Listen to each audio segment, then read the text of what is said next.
It is a crisis of confidence. President Carter's Crisis of Confidence speech is considered one of the most iconic moments of his presidency.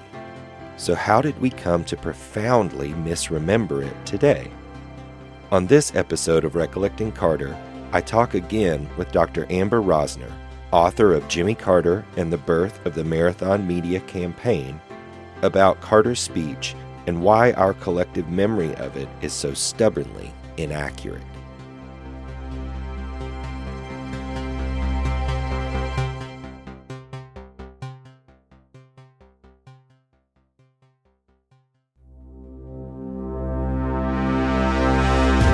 I, Jimmy Carter, do solemnly swear. The time for racial discrimination is over. That I will faithfully execute An undiminished, ever expanding American dream. the office of President of the United States. The struggle for human rights overrides all differences of color or nation or language. And will, to the best of my ability, It is a crisis of confidence. preserve, protect, and defend To remove the light of war, the threat of war, would be the overwhelming dream that I would have. the Constitution of the United States. We will not learn how to live together in peace by killing each other's children. So help me God.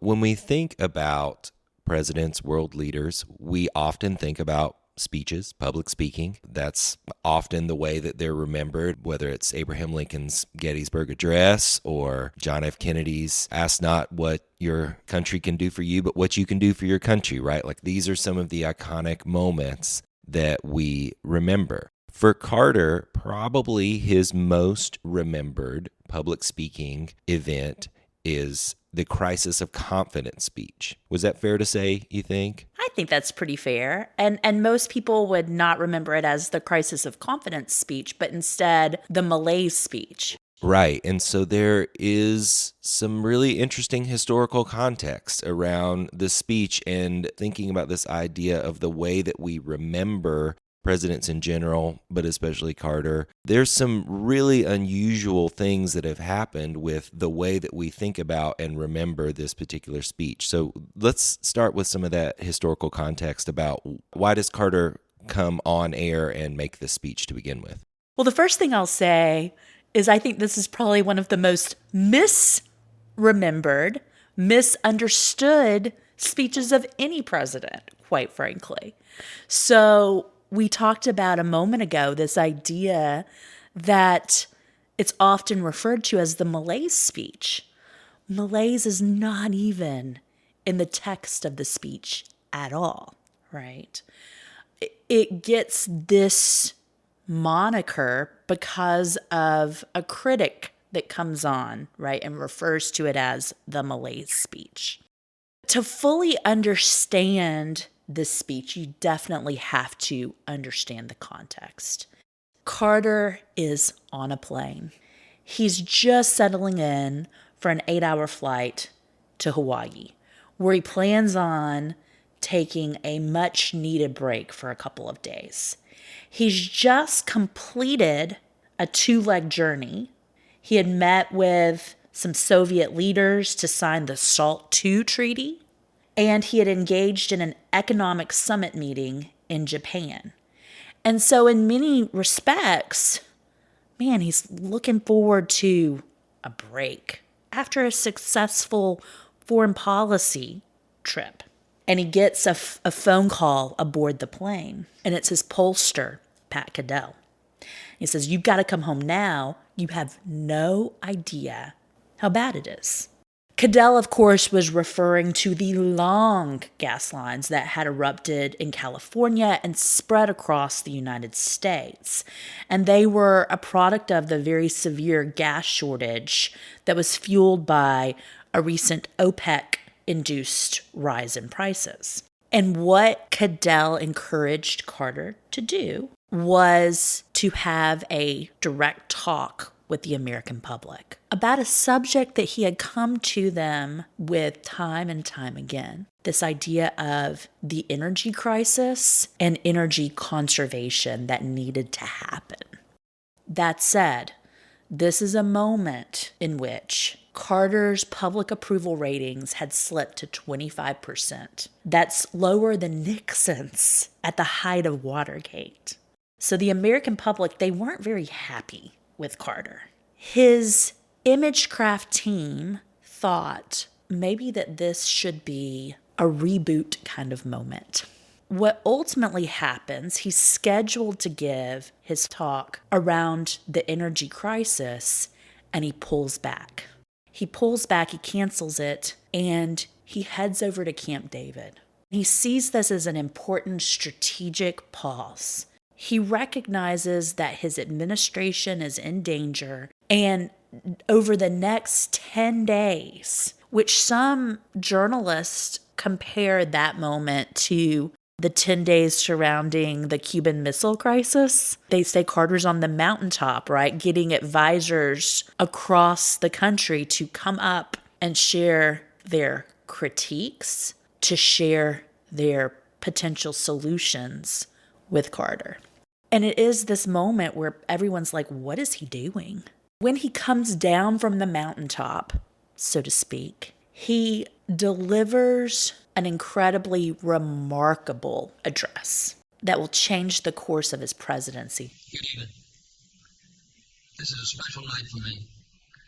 Exactly 3 years ago, on July 15th, 1976, I accepted the nomination of my party to run for President of the United States.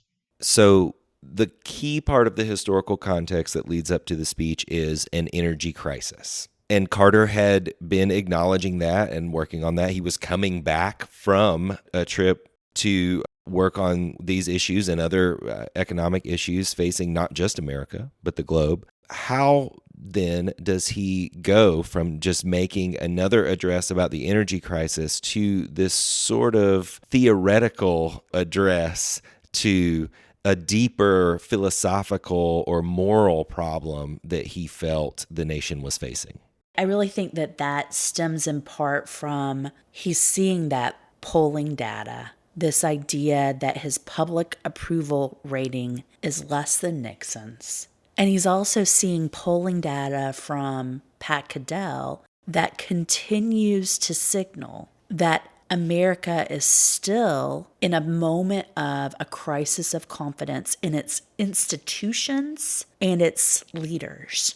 And that crisis of confidence hasn't been triggered by an energy crisis or by any kind of foreign conflict, but instead, the stage had been set for that crisis of confidence in the 60s, right, with Vietnam, that credibility crisis that had emerged, and with the assassinations of leaders like Martin Luther King Jr.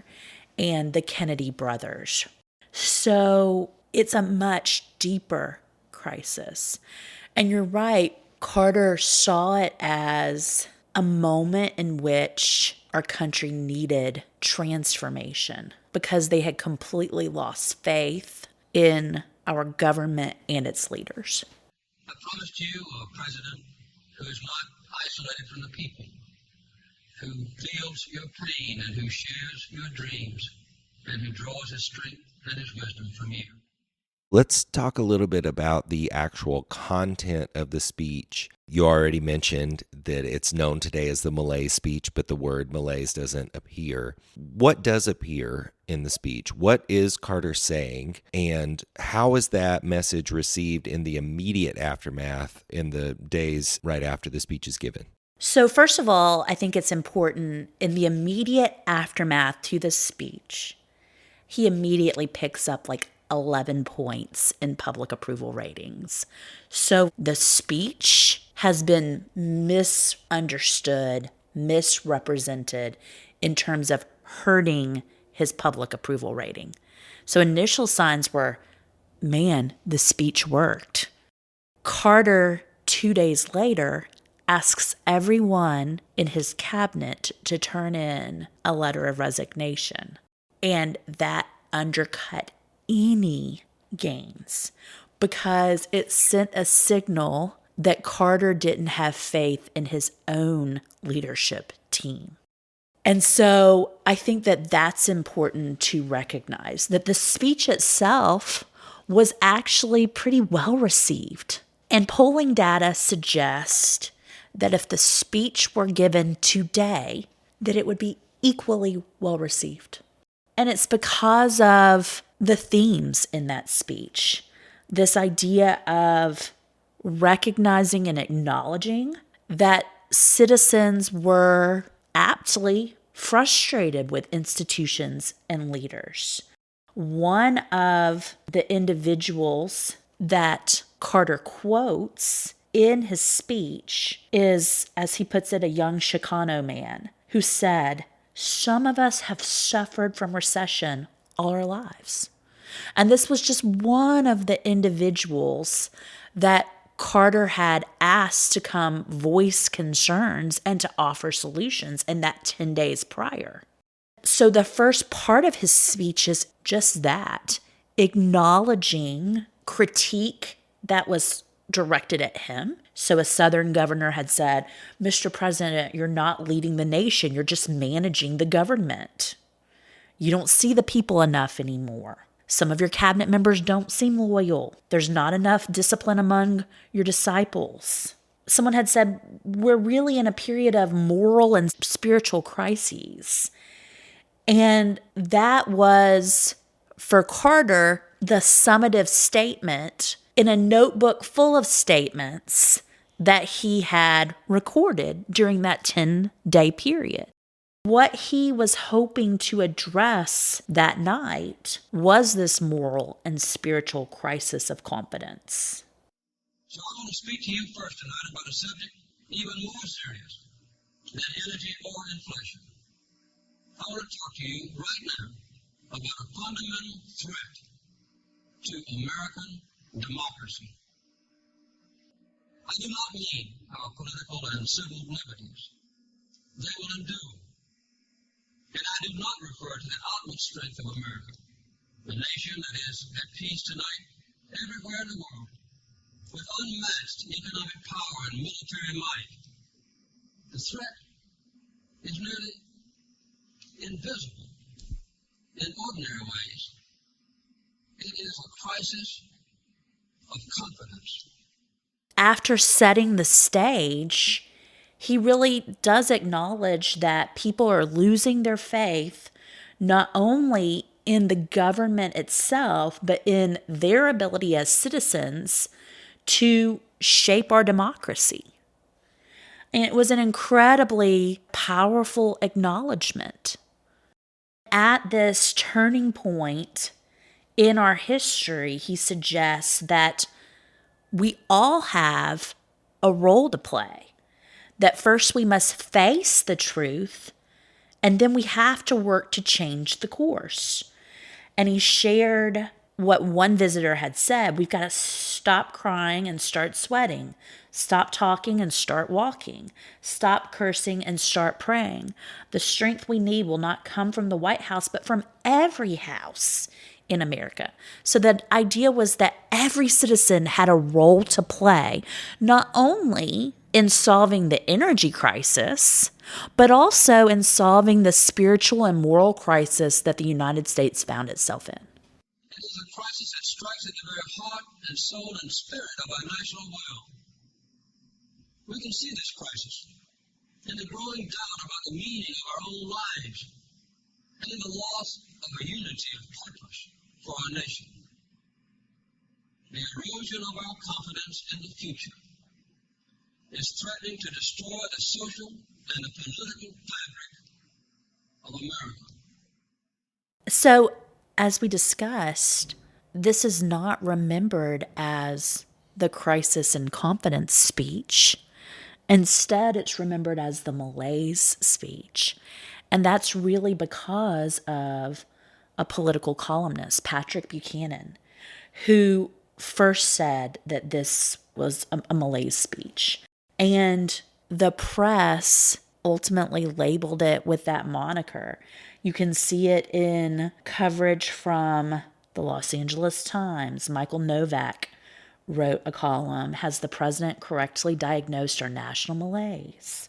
This is how it ultimately becomes known. And Carter's Imagecraft team, they lament this. It's seen as a moment that is incredibly damaging to Carter politically, because instead of the memory of the speech being that we all have a job to do, the memory of the speech is that Carter preached at the American public.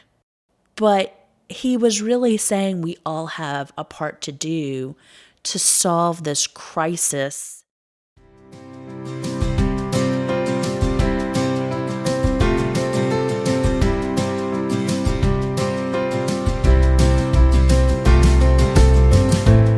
Recollecting Carter is produced by me, Jason Lee Guthrie, with support from Georgia Humanities and the Liebner Cooper Family Foundation. Original music and sound design by Joel Corey. Logo design by Whitney Matheson. Archival media provided by the Carter Center. Special thanks to my intern Michael Smith and my students at Clayton State University who have contributed to this podcast. You can connect with the show online at recollectingcarter.com.